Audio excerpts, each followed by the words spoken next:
오늘은 2023년 마지막 주일이자 마지막 날입니다. 우리 교회는 송구영신 예배를 드리지 않기 때문에 오늘 예배를 통해서 지나간 한 해를 돌아보고 또 다음 주 예배를 통해서 새로운 해를 다짐하는 그런 시간을 갖도록 하겠습니다. 제가 오늘 말씀을 준비하면서 교회가 걸어온 2023년을 잠시 이렇게 뒤돌아보니까 교회로서는 참 감사한 일이 많았던 해였습니다. 우리 교회가 2020년에 코로나와 발맞춰서 개척을 하다 보니까 3년간은 참 어둡고 긴 터널 같은 곳을 통과한 그런 시간이었어요.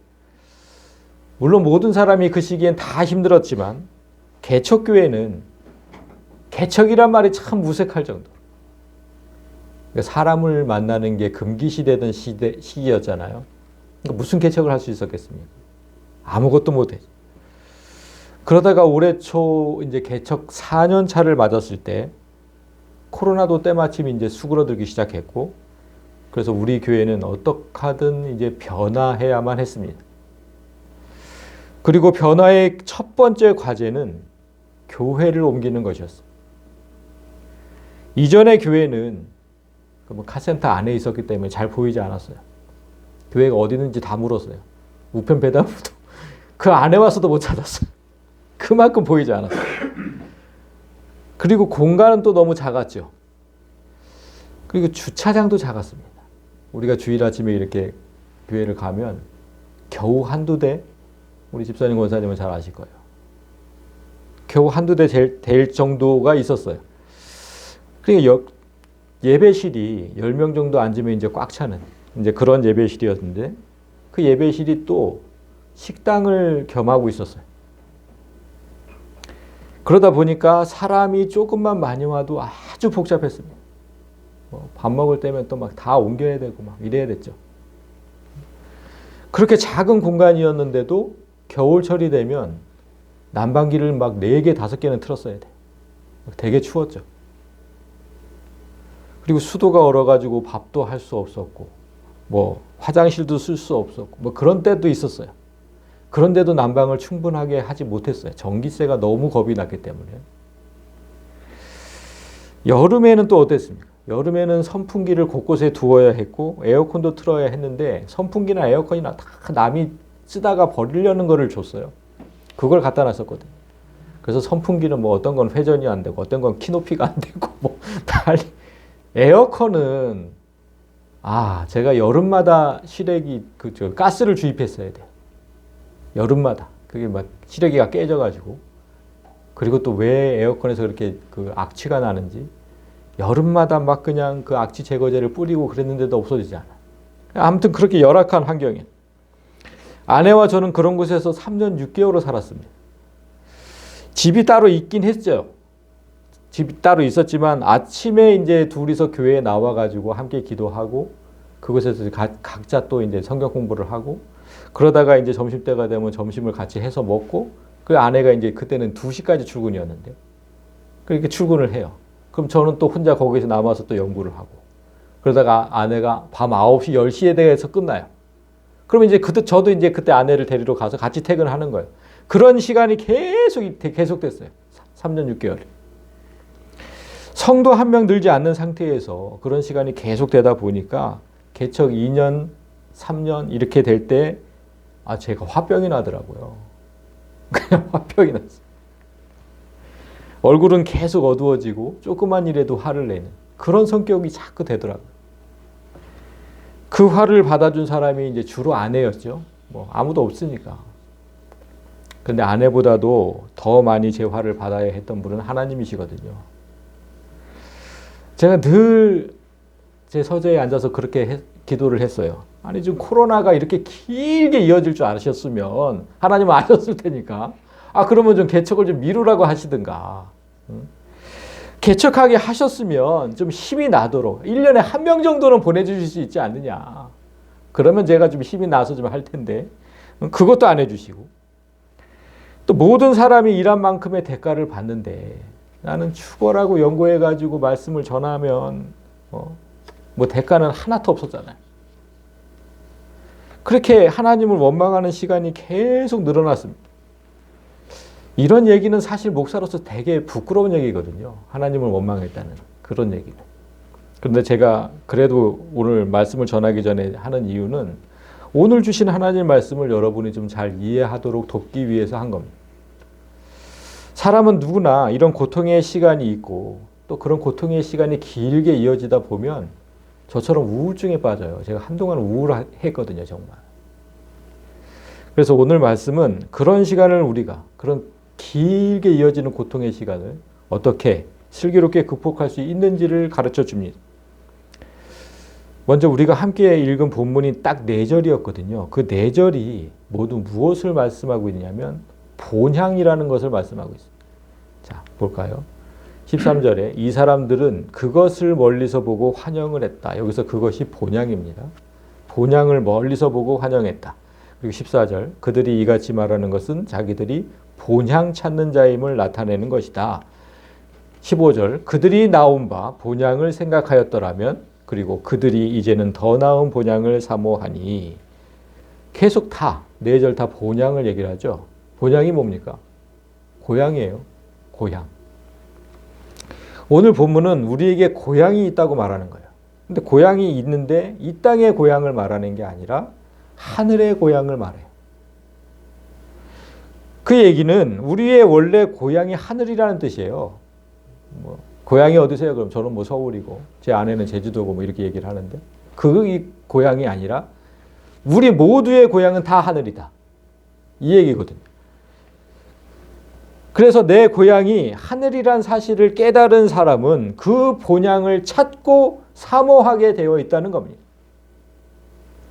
이 땅에서의 삶은 잠시 나그네의 삶일 뿐인데 그 삶이 너무나 고되고 힘들어서 빨리 집으로 되돌아가고 싶은 그런 감정을 갖는다는 거예요. 오늘 본문을 가사로 쓴 찬양이 있거든요. 집사님, 권사님 아실 거예요. 본향을 향하네라는 찬양이 있어요. 제가 참 좋아하는 찬양인데 그 가사를 보면 잠깐 보겠습니다. 이렇게 되어 있어요. 이 세상 나그네 길을 지나는 순례자 인생의 거친 들에서 하룻밤 머물 때 환란의 굳은 비바람이 모질게 불어서 괴로움이 심하다. 우리는 이 땅에 잠시 다녀가는 나그네일 뿐이다. 그런데 단순히 여행하는 나그네가 아니라 순례자라고 지금 표현을 했죠. 순례자가 뭐냐면 하나님께서 주신 사명을 딱 받고서 하나님께서 가라고 하신 데를 돌아다니는 사람이거든요. 그걸 순례자라고 해요. 그 하나님께서 주신 그 사명의 길을 가다가 보면 괴로운 일이 정말 많다. 괴로운 일이. 그런데 그 괴로움으로 인해서 더 집을 간절하게 찾게 된다는 거예요. 너무 괴로우니까. 집에 빨리 갔으면 좋겠다, 집에. 그게 2절의 가사에 있어요. 그 괴로움 때문에 천국이 보인다. 천국을 사모하게 된다. 나 이제 진짜 빨리 좀 돌아가고 싶다. 가서 좀 쉬고 싶다. 이런 거죠. 그리고 2절 가사가 또 고백하기를 이 세상 지나는 동안에 괴로움이 너무나 심해서 늘 항상 기쁜 찬송을 부르지는 못하지만 그래도 주 예수께서 늘 은혜로 이끄신다라는 가사가 있어요. 그러니까 너무나 우리 인생을 잘 표현하고 있어요. 이 세상을 살면서 당하는 괴로움이 너무나 심해서 저처럼 하나님을 원망할 때가 많고 그러다 보면 어떻게 맨날 기쁜 찬송만 부릅니까? 그렇게 하지는 못해요. 그러나 그럴 때라도 예수님은 우리를 놓치지 않고 붙들고 계신다라고 고백을 하는 가사거든요. 너무나 제가 그래서 이 가사 때문에 이제 찬양을 좋아하는데 이 노래의 가사가 진짜 성경적이에요. 그냥 사람이 쓴 게 아니라 성경을 그대로 옮겨 쓴 거거든요. 그 성경적인 또 하나의 이유가 있는데 그게 뭐냐면 이렇게 고통스러운 인생이 그런 삶이 실제로는 굉장히 짧다고 노래를 해요. 그게 아까 보았던 이유입니다. 이 세상 나그네 길을 이렇게 우리가 지나고 있는데 그 인생의 거친 들에서 하룻밤 머물 때 하룻밤 우리가 이 땅에 사는 시간은 저 천국에서의 영원한 시간에 비하면 하룻밤 같다는 거예요. 하룻밤. 7, 80년 살잖아요, 우리가. 그건 정말 영원한 시간에 비하면 하룻밤도 아니죠. 이제 찰나에 불과할 수 있죠. 그렇게 표현을 한 거예요. 그러니까 그 하룻밤의 고통을 잘 버티면 영원토록 행복한 나라를 얻을 수 있으니까 조금만 더 버텨보자, 견뎌보자, 이런 거거든요. 며칠 전에 우리 성도 중에 꿈을 꾸셨다고 제게 들려주신 그런 성도가 있었어요. 그런데 제가 그 꿈 얘기를 듣고서 너무 놀랐어요. 꿈을 들어보니까 오늘 말씀, 오늘 제가 전하는 이 말씀을 미리 꿈으로 보여주신 거예요. 그 꿈의 요지가 이랬습니다. 너에게 분명히 여러 가지 환란이 있을 것이다. 그렇지만 그 환란의 때를 잘 견디면 네가 이제껏 보지 못했던 새 세상이 네 앞에 펼쳐질 것이다. 그런 꿈이었어요. 그분은 이제 그게 무슨 꿈이었는지 모르겠는데 제가 들어봐 보니까 그런 꿈이었고 그렇게 설명을 드렸어요. 그러니까 제가 그 전화를 끊고서 이제 생각하기를 하나님께서 대체 이분을 어떻게 쓰시려고? 아니, 말씀을 미리 꿈으로 보여주셨을까? 진짜 기대가 돼요. 그분의 삶이. 그런데 여기서 하나 생각해 볼 게 있습니다. 우리의 고향이 천국이고 그래서 그곳에서 편안하게 살다가 잠시 이 땅의 여행길로 왔다면 이 땅에서의 괴로움이 심할수록 정말 천국을 더 그리워하고 그 천국으로 돌아가기를 원해야 하는데 그 누구도 그걸 원하지 않아요, 지금. 많은 사람이 삶은 정말 괴롭다고 고백을 하면서도 천국으로 벌써 가라고 하면 싫어해요. 그렇죠? 다 죽기 싫어하잖아요. 그 왜 그럴까요? 왜 그럴까요? 왜 그러냐면 여러분이 천국이 있다는 확신도 없고 또 그곳이 얼마나 좋은 곳인지 그곳에서 살다 왔던 기억이 없어요. 그러니까 그런 거예요. 내가 어렸을 때 태어난 고향은 기억나잖아요. 어떤 곳인지. 근데 그 천국에 대한 기억은 아무것도 없어요. 그러니까 거길 가고 싶다는 마음도 없는 거예요. 내가 정말 거기서 왔는지 그곳이 얼마나 평안하고 행복한 것인지 기억도 안 나고 있다는 확신도 없어요. 그래서 하나님께서 그 천국을 말씀하실 때 지금 이 본문을 어디에 두셨는지가 중요한 거예요. 어디 있습니까? 이 본문이.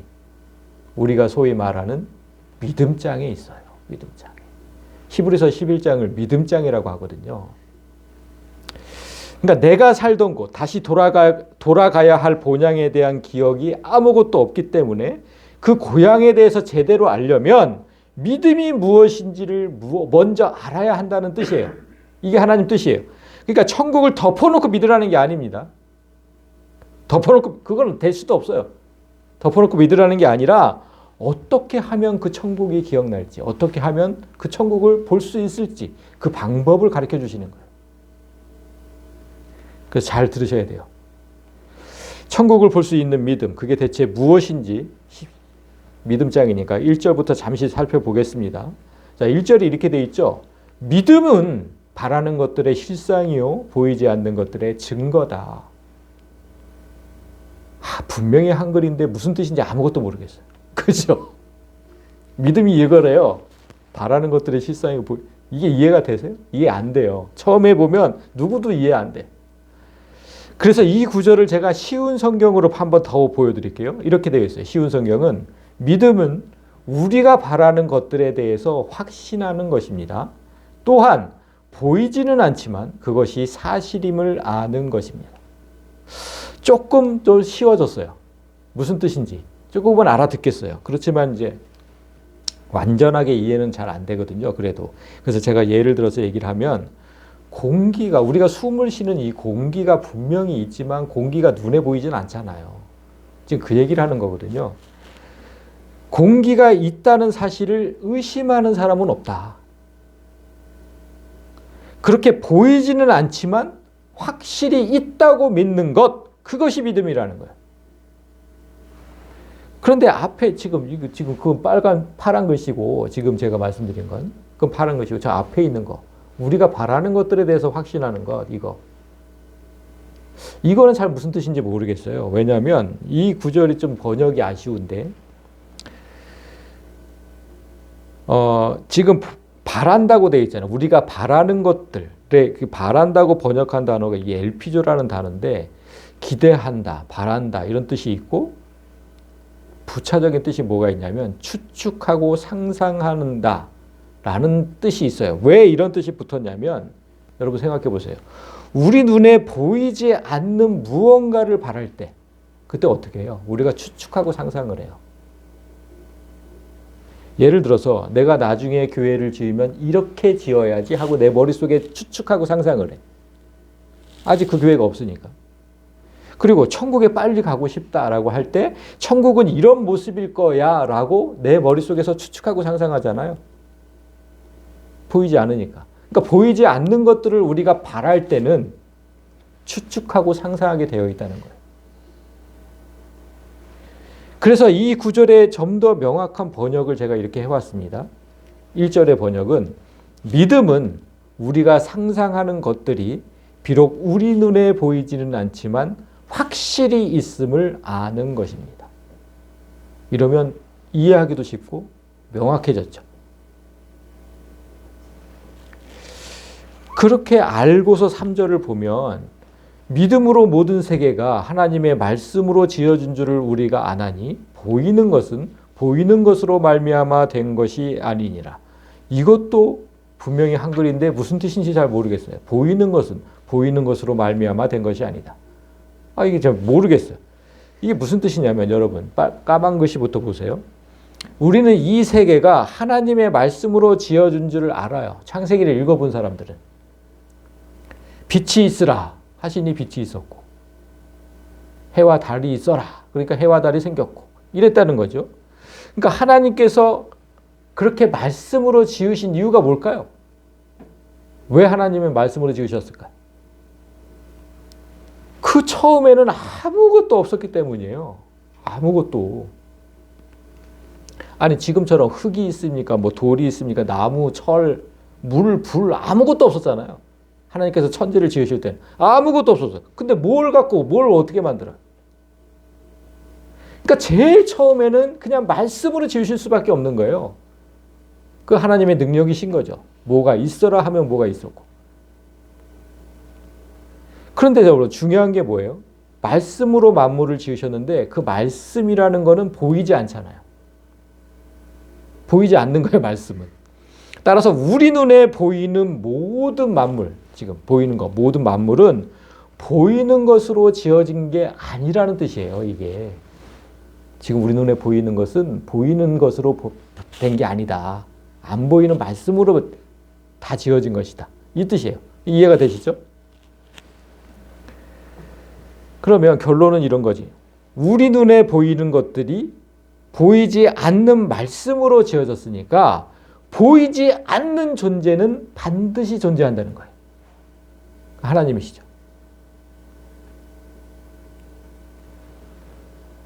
만약에 보이지 않는 존재가 없다면 우리가 보이는 것도 없어야 돼요. 얘기가 그렇게 되는 거예요. 그죠? 그래서 진짜 하나님에 대해서 우리가 생각할 때는 생각을 좀 깊이 해야 돼요. 깊이. 이걸 신학이라고 해요. 사고하는 거. 그러니까 네 눈에 보이는 것만 믿지 말고 보이지 않는 것을 먼저 믿어야 한다. 이게 믿음의 정의입니다. 제가 정말 쉽게 설명하려고 했는데 어렵지 않으시죠? 예. 그래서 이제 믿음이 무엇인지를 알았으니까 이제 우리 본문을 보는 거예요. 그럼 보면 이 사람들은 다 믿음을 따라 죽었으며 약속을 받지 못했으나 그것들을 멀리서 보고 환영하며 또 땅에서는 외국인과 나그네임을 증언하였다. 여기서 이 사람들이 믿음을 따라 죽었다는데 이 사람들이 누군지 모르겠어요. 그러니까 다시 또 앞으로 가야 돼요. 아까 3절까지 읽었는데 4절을 보시면 자, 믿음으로 아벨은 5절에 믿음으로 에녹은 7절, 믿음으로 노아는 8절, 믿음으로 아브라함은 8절이 아니라 지금 몇 절이에요? 믿음으로 사라는. 자, 이렇게 5사람 모두가 무언가 믿다가 죽었다는 거예요. 다섯 사람 모두가 이들이 무엇을 믿었는지 이제 좀 구체적으로 볼 거예요. 뭘 믿다가 죽었는지. 그런데 좀 전에 믿는다는 게 그럼 무엇인지를 기억하면서 봐야 돼요. 자, 믿는다는 거 이거였어요. 믿음은 우리가 상상하는 것들이 비록 우리 눈에 보이지 않지만 확실히 있음을 아는 것이라 그랬잖아요. 확실히 있음을 아는 것. 그게 믿음이에요. 자, 그러면 이걸 이제 머릿속에 담고 4절부터 이제 구체적으로 보면 믿음으로 아벨이라는 사람은 가인보다 더 나은 제사를 하나님께 드렸대요. 자, 이제 제사는 예배입니다. 그러니까 가인과 아벨은 창세기에 나오는 이제 형제예요, 형제. 형제가 똑같이 예배를 드렸어요, 하나님 앞에. 그런데 지금 그 얘기를 지금 4절부터 하는 거잖아요. 그러니까 아벨이라는 사람은 보이지 않는 하나님 안 보이시잖아요. 그 보이지 않는 하나님을 보는 것처럼 알고 예배를 드렸다는 거예요. 지금 여기서 믿음이 이거였잖아요. 우리 눈에 보이지 않는 것을 확실히 있음을 아는 것. 그러니까 아벨이라는 사람은 보이지 않는 하나님을 보았다. 하나님께서 가인과 아벨 형제가 예배 때 드린 예물을 이렇게 아벨의 예물은 받으시고 가인의 예물은 안 받으셨거든요. 그 이유가 지금 여기서 하는 게 왜 그렇게 하셨느냐. 하나님께서 아벨이라는 사람은 내가 정말 살아있음을 믿고 예배를 드렸고 이 믿음이 있었다는 거예요. 이거. 그리고 가인은 그렇지 않게 하나님 안 보이시니까 아이고 하나님 계신지 안 계신지 모르겠지만 그냥 이렇게 했다는 거예요. 그게 이제 어떻게 4절 후반절에 보면 나와요. 하나님이 그 예물에 대하여 증언하셨다. 아벨의 예물은 믿고 드렸다. 가인의 예물은 믿지 않고 드렸다. 이걸 아셨다는 거예요. 하나님이니까. 그러니까 우리가 드리는 예배도 마찬가지예요. 하나님께서 살아계심을 믿고 예배 드리는 자가 있고 그렇지 않은 자의 예배도 있어요. 그걸 하나님은 분명히 아신다는 거예요. 하나님은 당연히 아시죠. 아니 사실 제가 봐도 알아요. 예배 드리는 모습을 보면 누가 하나님을 믿고 예배를 드리는지. 아니 하나님이 여기 계심을 본다면 어떻게 드리겠어요? 예배를. 근데 하나님을 의식하지 않으면 그냥 졸다가 하품하다가 이러는 거거든요. 저도 알겠는데 하나님께서 모르시겠어요. 그러니까 하나님께서 받으시는 예배가 있고 받지 않으시는 예배가 있다는 사실을 기억하고 부디 하나님께서 받으시는 예배를 드리시길 원해요. 그래야 복도 받죠. 지금 아벨이 그랬다는 거야. 분명히 안 보이는 하나님을 보았다. 그리고 두 번째 사람이 안 보이는 무엇을 보았는지 보세요. 믿음으로 에녹은 죽음을 보지 않고 옮겨졌으니. 자, 에녹이라는 사람은 산 사람이 절대로 볼 수 없는 사후세계를 보았대요. 하나님께서 에녹에게 그런 특혜를 주신 이유가 있는데 그걸 뭐라고 설명하는지 5장 후절을 보면 그는 옮겨지기 전에 그러니까 사후세계로 옮겨지기 전에 하나님을 기쁘시게 하는 자라고 하는 증거를 받았대요. 그러니까 아무도 볼 수 없는 사후세계를 볼 수 있었던 이유가 에녹이 하나님을 기쁘게 했기 때문이래요. 대체 뭘 얼마나 기쁘게 해드렸으면 그 볼 수 없는 사후세계를 보게 하셨을까. 그게 어디에 있냐. 얼마나 기쁘게 하셨는지. 자, 6절에 있어요. 믿음이 없이는 하나님을 기쁘시게 하지 못한다. 그러니까 에녹이 정말 믿음이 좋았다는 거죠. 그러니까 하나님께 나아가는 자는 반드시 하나님이 계신 것을 믿어야 하고 그가 하나님께서 자기를 찾는 에게 상 주시는 이 심도 믿어야 한다.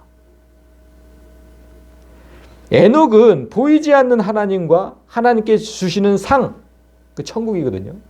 그 천국을 한치의 의심도 없이 믿었다는 거예요. 하나님은 그런 에녹 때문에 기뻐하셨고 이 땅에서의 삶이 전부인 사람은 하나님과 천국 다 안 믿어요. 그딴 게 어딨냐 그러죠. 이 세상에서 잘 먹고 잘 살면 되지. 그딴 게 어딨냐. 그렇지만 하나님과 천국이 있음을 분명히 믿는 사람, 그 사람을 하나님께서 이 땅에서 복도 주시고 천국이라는 복도 주세요. 자, 세 번째 이제 봅니다. 두 번째까지 봤죠. 세 번째 믿음의 사람은 여러분이 잘 아는 노아입니다. 노아의 홍수는 다 아시죠? 자, 노아. 믿음으로 노아는 아직 보이지 않는 일에 보이지 않아. 그런데 방주를 준비했대요. 그게 뭐냐면 종말이에요. 우리 예수님 다시 오시면 이제 이 세상이 끝나는데 그거 안 보이잖아요. 근데 믿음의 노아는 봤다는 거예요. 그 종말을. 자, 이 얘기를 좀 더 자세히 보면 후반절에 나옵니다. 아직 보이지 않는 일에 경고하심을 받았다. 종말이 아직 안 보이는데 근데 경고하심을 받았대. 곧 온다. 이제 종말이 이제 곧 온다. 계속 경고하심을 받았대. 그래서 그 말씀을 경외함으로 방주를 준비하고 그 집을 구원하였다. 하나님께서 말씀하신 종말의 때가 진짜로 올 것임을 확실히 믿고 얼마나 노아를 사람들이 욕을 했습니까? 이 날 쨍쨍 하늘에서 해가 찌는데 산 위에다 배를 짓고 앉았으니 얼마나 미친놈이라고 욕을 했는지 몰라. 그렇지만 노아는 하나님 말씀하셨으니까 의심하지 않았어요. 그리고 구원의 집을 준비를 한 거예요. 그러니까 우리가 이 일을 해야 한다는 겁니다. 오늘날에는 우리가 구원의 집을 이곳에 건설해야만 돼요.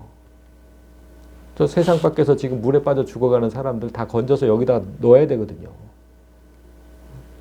종말의 때가 이제 반드시 이제 곧 올 것임을 믿고 노아처럼 그걸 믿고 준비하는 자만이 구원을 얻을 것이다. 이런 뜻입니다. 자, 그리고 이제 네 번째 믿음의 사람을 봅니다. 네 번째는 믿음의 조상이라고 하는 아브라함이에요. 자, 믿음으로 아브라함은 장래의 유업으로 받을 땅에 갈 바를 알지 못하고 나아갔으며, 자, 장래 유업으로 받을 땅이 뭐냐면 천국이에요. 천국 안 보이는데 아브라함은 그 천국을 봤대요. 믿음으로. 하나님께서 천국을 상징하는 땅, 그 이제 성경에서 가나안 땅을 이제 그렇게 얘기하거든요. 그 아브라함을 향해서 가나안 땅으로 가라고 지시를 하셨어요. 그런데 아브라함은 그것을 어떻게 가야 하는지 알지 못해요. 왜냐하면 지금처럼 무슨 내비게이션이 있는 것도 아니고, 뭐 지도가 있거나 나침반이 있는 것도 아니에요. 아무것도 없었어요.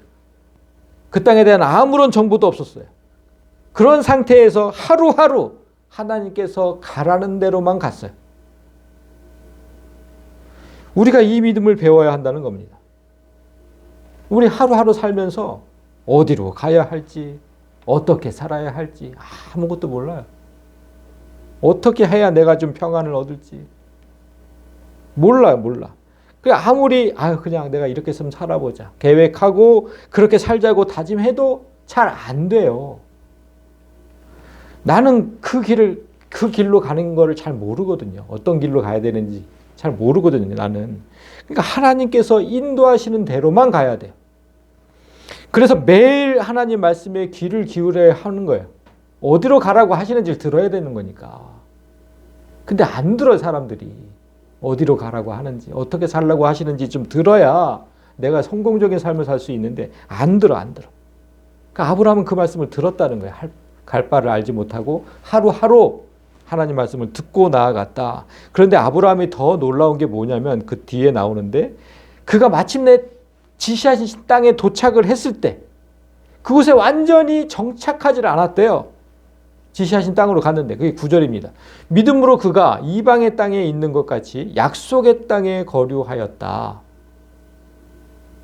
하나님께서 주시겠다고 약속하신 땅, 그 땅에 갔어요. 그런데 동일한 약속을 유업으로 함께 받은 이삭 및 야곱, 아브라함의 아들 이삭, 아브라함의 손자 야곱까지 더불어 장막에 살았대. 장막에. 약속하신 땅에 도착했는데 아브라함, 이삭, 야곱 대를 이어서 장막에 살았대. 집을 짓지 않았다는 거예요. 천막 치고 살았대. 천막 치고. 왜 집을 짓지 않았을까요? 이들이 어떤 사람들인지 여러분 잘 아셔야 돼요. 이들이 이 가나안 땅에 오기 전에 어디서 살았냐면 바벨탑 아시죠? 바벨탑은 다 아시죠? 바벨탑을 짓던 그 신할 땅에서 온 사람들이에요.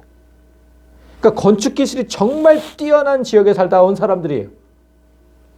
높은 건물을 지을 정도로 정말 건축 기술이 뛰어났는데 그곳에 살던 아브라함이 하나님께서 주신 땅에서 궁전같이 집을 짓고 살 수 있었죠. 왜냐하면 창세기에 기록된 그의 재산이 정말 많거든요. 그런데 대를 이어서 산 곳이 천막이래. 천막. 집을 짓지 않았대요. 왜 그랬냐? 이는 그가 하나님이 계획하시고 지으시는 성을 바랐기 때문이다. 그러니까 아브라함 가족이 장막, 천막에 살았던 이유는 그 땅이 자신들이 영원히 살 땅이 아니라는 걸 알았기 때문이라는 거예요. 이제 금방 하나님께서 계획하시고 지으신 성, 그 천국으로 갈 텐데 못하러 내가 여기서 수고하면서 그 집을 짓겠냐. 그 믿음이 있었다는 거예요. 아니, 하룻밤 살려고, 아까 우리가 하룻밤이라는 표현을 했잖아. 그 하룻밤 살려고 내가 그 수고를 왜 하냐. 창세기에 기록된 아브라함의 재산을 지금으로 따지면 몇백억이 돼요. 만약에 우리가 그 몇백억을 가지고 있다면 우리 이 땅에 얼마나 큰 집을 짓고 살까요? 우리는 얼마나 의리의리한 집을 지을까요? 그런데 아브라함은 그렇지 않았다는 거예요. 그래서 아브라함이 믿음의 조상이고 우리는 그 믿음을 배우라고 지금 성경이 하는 건데, 자, 이 세상은 잠시 머물다 떠날 곳이에요. 그런데 세상에 둘도 없는 좋은 집을 지어놨다가 갑자기 내가 뭐 사고로 죽는다든가 병이 들어서 죽는다든가 예수님이 또 내일 금방 오실지도 모르고, 아니 수고해서 그렇게 의리의리한 집을 지어놨는데 내가 금방 이 세상을 떠나면 그게 무슨 의미가 있습니까? 그 억울해서 어떻게 할까? 억울해서. 그러니까 하나님께서 우리에게 만약에 아브라함처럼 돈을 몇백억 주신다면 모두가 행복한 그런 천국을 이 땅에 만들라는 것이지 나만의 아방궁을 만들라는 뜻이 아니에요. 나만의 아방궁을 짓다가는 그냥 영원한 멸망으로 갑니다. 그러니까 만약에 정말 하나님께서 그렇게 큰 돈을 주시거든 명심해야 돼요. 나만의 집을 지으면 안 돼요. 아브라함처럼. 그러면 안 돼요. 아브라함처럼 정말 모두가 잘 사는 그런 천국을 지어야 돼요. 다섯 번째 마지막 믿음의 사람이 누구냐면 그 아브라함의 아내 사라예요. 사라. 믿음으로 사라 자신도 나이가 많아 단산하였으나 잉태할 수 있는 힘을 얻었으니, 자, 사라가 불가능하다고 여긴 씨를 믿었다는 거예요. 씨는 여기서 거룩한 씨라고 지금 표현을 했는데 지금 성도를 얘기하는 거예요. 성도. 창세기에 그려진 사라는 이미 폐경이 된 여인이에요. 아기를 갖는 건 불가능하다는 얘기죠. 그래서 하나님께서 아기를 가질 것이라고 이제 미리 말씀을 하셨을 때 처음에는 사라가 웃어요. 피식하고. 폐경이 온 여인이라면 누구나 그렇죠. 누구나. 내가 무슨 아기를 가져. 웃게 되죠. 그러나 그 웃음 뒤에는 하나님께서 하신다면 믿을만 하다고 생각했다는 거예요. 그 구절이 다음 후반절에 있어요. 이는 약속하신 이가 미쁘신 줄 알았음이라. 미쁘다는 말은 믿을만하다는 거예요. 신실하다. 사라의 나이가 90세였습니다. 아브라함은 그때 100세였고 남자도 아기를 낳을 능력이 없고 여자도 능력이 없는 거죠. 지금 의학으로도 도저히 임신과 출산이 불가능해요. 근데 그러니까 예수께서 주신 생명이, 우리에게 주신 생명이 지금 그렇다는 거예요. 우리는 도저히 가질 수 없는 그런 영원한 생명을, 우리가 그걸 어떻게 가져요? 불가능하죠. 그런 영원한 생명을 예수께서 주시겠다고 약속할 때 사라가 그랬듯이 그 약속하신 일을 좀 믿으라는 거예요. 그런 자만이, 그분을 믿는 자만이 그 생명을 갖게 될 것이다. 여기까지 5명입니다. 참 믿음으로 살다가 죽은 거 맞죠? 그러니까 이제 다시 그렇게 13절을 보면 이 사람들 이제 다 와요. 이 사람들이 누군지. 이 사람들은 다 믿음을 따라 그렇게 죽었다. 믿다가. 그러나 약속을 받지 못했으나 그것을 멀리서 보고 환영했다. 이 사람들이 이렇게 다 훌륭한 믿음이 있었지만 죽기 전에 약속을 받지는 못했대요. 그 무슨 약속이에요? 저 천국에 대한 약속이에요. 저 천국을 갈 거라는 약속을 받지 못했어요. 예수께서 이 땅에 오시기 전까지는 그 누구도 그 약속을 받지 못했어요. 그럼에도 멀리서 보고 환영했대요. 그 천국을. 이게 무슨 뜻이냐면, 자, 환영했다라고 번역한 단어를 보면 알 수 있어요. 자, 페이도라는 단어인데 스스로 설득하면서 확신했다라는 뜻이에요. 그러니까 천국 안 보이잖아요. 그러니까 내 상상만, 아까 우리가 상상하고 추측하고 뭐 그런 거, 그렇게 흐릿하게 보여도, 그것들 흐릿하게 보이니까 멀리서 보고, 그렇게 흐릿하게 보여도 천국은 반드시 있다는 믿음이 흔들리지 않으려고 스스로 계속 다독이면서 설득했다는 겁니다. 천국은 있어. 나 의심하면 안 돼. 천국은 있어.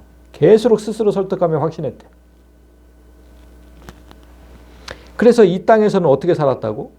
외국인과 나그네처럼 살았다고 고백을 하는 거예요. 천국은 있으니까. 우리는 예수 그리스도와 성경이라는 확실한 약속이 주어졌잖아요. 예수 그리스도를 믿으면 천국에 갈 것이다라는 확실한 약속이 주어졌어요. 그런데도 믿지 못하는 사람이 정말 태반이에요. 의심해 항상. 진짜 하나님이 계신가? 천국이 있나? 그런데 이들은 그런 게 없었어요. 예수님도 없었고 성경도 없었고 아무것도 없었어요. 그냥 어렴풋이 내가 그냥 상상하고 추측하는 거. 그거밖에 없었는데도 그것을 확실히 믿었다는 거예요. 자, 14절 보세요. 그들이 이같이 말하는 것은, 천국이 있다고 말하는 것은 자기들이 본향 찾는 자임을 나타내는 것이다. 그들이 이 땅의 나그네라고 고백하는 이유도 자기들은 어차피 자신이 태어난 곳으로 돌아가야 한다는 것을 확실히 알았기 때문이다. 그 뜻입니다. 그리고 15절. 그들이 나온 바 본향을 생각하였더라면 돌아갈 기회가 있었다. 이게 무슨 뜻이냐? 그들이 나온 곳이 아까 바벨탑을 지은 신할 땅이라는 곳이라고 그랬잖아요. 그 하나님을 대적하던 땅이에요. 그 땅은 바벨탑을 하나님을 대적하려고 지은 거잖아요. 그러니까 그들이 실제 고향이 거기예요. 이 땅의 고향이.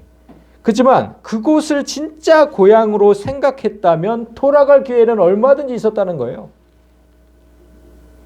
거길 진짜 고향으로 생각했다면. 그들이 나온 그 고향. 그럼 돌아갈 기회는 얼마든지 있었다. 근데 돌아가지 않았다는 거예요. 그들은 절대 돌아가지 않았다. 그들이 이제 왜 돌아가지 않았냐면 그들이 이제는 더 나은 본향을 사모하게 됐기 때문에 그 고향은 곧 하늘에 있는 것이다. 이렇게 이제 오늘 본문이 끝나요. 내가 살던 저 세상, 여러분 다 세상 가운데 살다가 이곳에 오시잖아요. 그 세상보다 더 나은 진짜 내 고향, 그 하늘나라, 거기 가기를 고대했기 때문에 나는 다시는 세상으로 돌아가지 않을 것이다 라는 고백이에요. 후반절을 보시면 그러므로 하나님이 그들의 하나님이라 일컬음 받으시기를 부끄러워하지 아니하시고 그들을 위하여 한 성을 예비하셨다. 자, 여러분이 살던 저 세상은 여러분이 돌아갈 곳이 아니라는 뜻이에요. 다시 세상으로 돌아가시면 안 돼. 하나님을 떠나서 다시 저쪽 세상으로 가시면 안 된다는 거예요. 그럼 안 되고 그곳으로 돌아가지만 않는다면 하나님은 여러분의 하나님이 되시고 여러분의 하나님이라고 그렇게 일컬음을 받으시기를 부끄러워하지 아니하시고 그리고 기꺼이 천국도 주실 것이다. 자, 이렇게 본문이 끝났는데 자, 그러면 어떻게 해야 됩니까? 믿음과 이제 본향을 한번 연결을 해봐야죠. 자, 보세요. 믿음은 다시 한번 얘기합니다. 믿음은 우리가 상상하는 것들이 눈에 보이지 않으니까 우리가 상상하는 것들이 비록 우리 눈에 보이지는 않지만 확실히 있음을 아는 것이다. 이렇게 얘기를 했는데 그러면 믿음은 결국 빨간 것만 보세요. 믿음은 확실히 아는 것이잖아요. 확실히 아는 것. 보이지 않는 게 확실히 아는 것. 보이지 않는 것을 확실히 아는 것. 이게 믿음이라는 거예요. 자, 이거를 제가 이제 예를 들어서 말씀을 드리면 제 아버지는 제주도에 살아 계세요. 제주도에 계시거든요. 살아 계세요. 그런데 제가 그 아버지를 말할 때 제 아버지는 제주도에 살아계심을 믿습니다. 이렇게 얘기를 해요? 그렇게 얘기하는 사람이 어디 있어요? 그냥 제 아버지는 제주도에 살아계세요. 이렇게 얘기하지. 아버지가 살아계심을 믿습니다라고 얘기하지 않아요. 그렇게 얘기하는 사람 한 사람도 없어요. 제가 그렇게 말하는 이유는 제 아버지께서 살아계심을 확실히 알기 때문이에요. 그죠? 그걸 믿는다고 표현하지 않는다니까. 그러니까 믿으려고 하는 자는 하수인 거예요. 확실히 아는 자가 고수인 거예요. 그걸 뭘 믿는다고 표현을 해, 그거를. 저는 여러분이 이 수준까지 올라오시기를 원하는 거예요. 믿으려고 하지 마세요. 확실히 알아야 돼요. 그러면 차절로 그냥 믿으면 그냥 따라오는 거죠. 믿어지지 않는데 억지로 믿으려고. 그러니까 힘든 거예요. 그 믿음, 신앙생활이. 여러분은 하나님께서 분명히 살아계신다는 것을 보고 확실히 알기를 원해요. 그러셔야만 돼요. 그러면 자, 이런 얘기가 나와. 도대체 하나님을 어떻게 보고 하나님을 어떻게 알 수 있는 겁니까? 이런 질문이 나오잖아요. 자, 예전에 여러분 사랑과 영혼이라는 영화 다 기억나시죠? 그때 사랑하는 남자가 죽었는데 그 사랑하는 남자가 그 사랑하는 여자 앞에 나타나. 근데 안 보이니까 여자가 그 남자가 있는지 몰라요. 그때 그 남자가 어떻게 했는지 아세요? 뭐 여러 가지 방법을 다 쓰다가 마지막에 딱 보여준 게 동전 하나를 집어 올려요. 그건 진짜 할 수 없는 일인데 그냥 정말 너무나 간절히 원하니까 하나님께서 그렇게 해주셨는지 모르겠지만 그 영화니까 어쨌든 그 동전을 올라가는 걸 보고 그 남자가 거기 있는 걸 알아요. 여자가. 그거와 똑같아요. 그거와. 제가 서두에 개척 3년 차까지 당했던 고통을 쭉 말씀드렸잖아요. 그런데 하나님은 이제 그 모든 환경을 다 바꾸셨어요. 그렇게 일하시는 하나님을 보면서 하나님을 아셔야 된다는 거예요. 동전을 보듯이 하나님께서 지금 이렇게 일하시고 계시는구나. 그걸 보면서 하나님을 보셔야 돼요. 자, 교회가 어디에 있는지 사람마다 찾지 못했어요. 예전의 교회는. 그런 교회를 지금은 사방에서 훤히 보이는 진짜 다 보여요. 사방에서 다 보여요. 그런 자리로 이전하게 하셨고 예배 공간은 지금 3배로 넓어진 거예요. 3배로 넓어져 가지고 좀 더 많은 사람이 주 안에서 한 가족이 되게 하셨어요. 주차장도 한두 대 될 수밖에 없는 그런 공간이었는데 10대 이상 될 수 있어요. 지금은. 겨울에 난방기 하나 없어도 너무 따뜻해. 맨날 더워서 문 열잖아요. 우리 창문 열잖아요. 그런 따뜻한 공간에서 예배하고 있고 여름에 선풍기 하나도 안 틀어도 에어컨만 틀어도 너무 시원하게 잘 보냈어요. 그리고 에어컨 냄새가 안 나니까 너무 좋아. 너무 좋아. 그런 쾌적한 환경에서 예배드리고 있어요. 그리고 예배실과 식당이 지금 분리가 되었잖아요. 그때는 그냥 거기서 밥도 먹고 다 했는데. 그래 분리가 되니까 쾌적한 환경에서 예배할 수 있고 십자가 탑도 없었어요. 그때는. 그런데 이 지역의 랜드마크라고 할 수 있는 정말 멋진 십자가 탑도 보유하게 하셨어요. 돈 한 푼 없었는데 우리한테는 돈 한 푼 없었는데 그렇게 교회를 세우도록 돕는 여러 사람을 주셨어요. 이따가 제가 올 한 해 결산서를 보여드릴 거예요. 그때 보시게 될 거예요. 누가 어떤 도움을 주셨는지. 이렇게 모든 환경을 한순간에 바꿀 수 있는 것은 하나님밖에 없어요. 누가 인간이 어떻게 그렇게 해요? 진짜 완벽하게 180도로 바꾸셨어요. 이런 게 막 열악했는데 이거 다 바꿔주셨어요. 그냥. 그런 일을 보고 하나님을 보시라는 거예요. 그런 일을 보고. 진짜 하나님이 살아계시는구나. 자, 이제 말씀을 정리합니다. 우리가 천국을 말할 때 하늘의 천국만 있는 게 아니에요, 여러분. 이 땅에서의 천국은 바로 교회예요. 성경이 그렇게 얘기를 해요. 그러니까 교회에서 천국을 맛보지 못하면 저 천국은 절대로 갈 수 없어요. 만약 어떤 가족이 정말 행복하다. 그런 가족이 있다. 근데 그러면 그 가족 구성원 모두가 행복하다는 뜻이어야죠. 아니 남편은 행복한데 아내는 불행해. 그러면 그 가족이 행복한 거예요?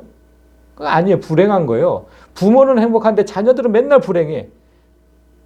그러면 그 가정은 불행한 거지 행복한 가정이 아닌 거예요. 그 똑같아요. 교회도. 내가 맨날 우리는 한 가족이라 그러잖아요. 행복한 교회가 되려면 여기 있는 구성원 모두가 행복해야지. 누구는 고통 가운데 있고 누구는 슬퍼 죽겠는데 누구는 웃음이 끊이지 않아. 그러면 그거는 행복한 교회가 아니에요.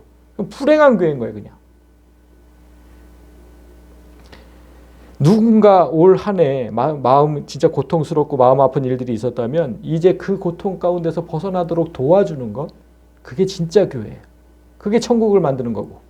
예수님께서 하신 말씀이 있어요. 마지막 구절 보고 요한복음 13장에 6월절 전에 예수께서 자기가 세상을 떠나서 아버지께로 돌아가실 때가 이른 줄 아시고 세상에 있는 자기 사람들을 사랑하시되 끝까지 사랑하셨다.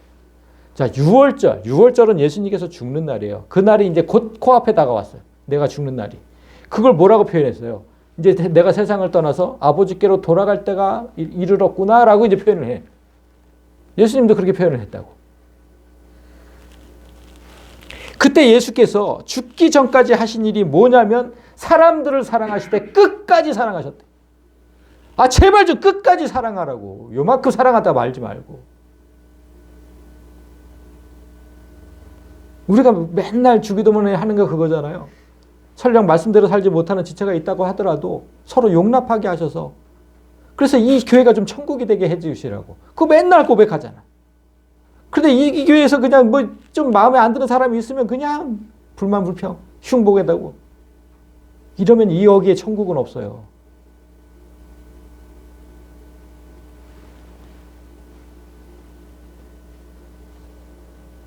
사람을 사랑하시되 끝까지 사랑하셨다. 우리도 하나님께 돌아가기 전에 이 일을 해야 됩니다. 하나님께 돌아가기 전에. 언제 돌아갈지 몰라요. 사람에게 때가 없으니까. 이 일을 하지 않으면 이 땅에 천국을 세울 수가 없고 하늘의 천국도 갈 수 없어요. 제가 분명히 말씀드리지만 이 땅에서 천국을 세우지 않는 자는 하늘의 천국에 별땅고가 들어갈 수 없습니다. 그건 성경이 말씀하는 거예요. 자, 이제 한 해를 다 보내고 있습니다. 여러분 잘 생각해 보세요. 한 해를 보낼 때마다 우리가 천국으로 돌아가야 할 때가 그만큼 가까워졌다는 거예요. 그렇잖아요. 좀 마음의 경각심을 가져야 돼요. 다가오는 새해에는 이 땅에 반드시 천국을 건설하겠다고 다짐하시고 모두가 하늘의 천국을 가는 우리 지안교회 모든 성도는 그런 걸 좀 다짐하면서 살기를 원해요. 오늘 말씀을 들은 여러분 모두가 하나님 안에서 진정한 가족이 되어서 하나님을 믿는 것보다는 제대로 알고 제대로 보는 그런 성도들이 되시어서 모두가 행복한 교회가 되기를 주님의 이름으로 간절히 소망합니다.